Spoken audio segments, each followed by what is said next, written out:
Gusto mo bang i-private ang iyong messenger applications? Dahil simula na nag-open ka ng professional mode, nakaka-receive ka ng mga chat and call sa mga suspicious na mga hindi mo naman kakilala. So kung gusto mong i-private ang iyong messenger application, sundan mo lang tong video na ito.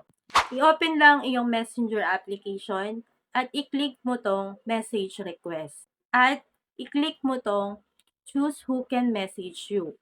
So, dito may makikita ka diyang friends of friends and other Facebook.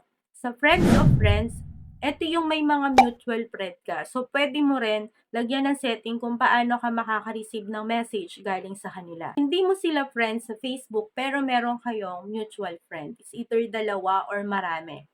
So, pwede mo siyang gawa ng setting. So, may tatlo kang pagpipilian. Chat, message request, at don't receive message. So, sa chat, ito yung hindi na kailangan ng message request. Directly na papasok na yung chat niya at pwede ka niyang tawagan sa iyong messenger application. Yung pangalawa, yung message request.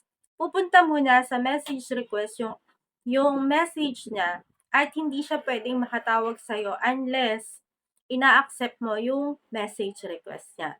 Pangatlo, yung don't receive message. So, hindi ka makaka-receive ng message galing doon sa mga hindi mo naman friend. Second, yung other Facebook. Ito yung wala kayong connections, wala kayong mutual friend, pero pwede kang maglagay ng setting. So, yung una, yung message request at yung isa, don't receive. So, ito yung madalas naman na kaya ring wala kayong mutual friend. Meron kasi na nagde-deactivate ng Facebook pero meron silang Messenger. So kung wala rin naman kayong connections at hindi mo naman din talaga siya kilala, mas maganda na ilagay natin siya sa don't receive message. So ito yung setting na pwede nyong gawin sa iyong Messenger applications para hindi kayo basta-basta nakaka-receive ng calls at ng chat sa mga suspicious na message. So, ito, magandang feature to ng ating messenger applications dahil madadagdagan yung privacy at madadagdagan yung security ng ating messenger application. Kung sa tingin mo nakatulong tong video na ito, don't forget to follow and share. God bless.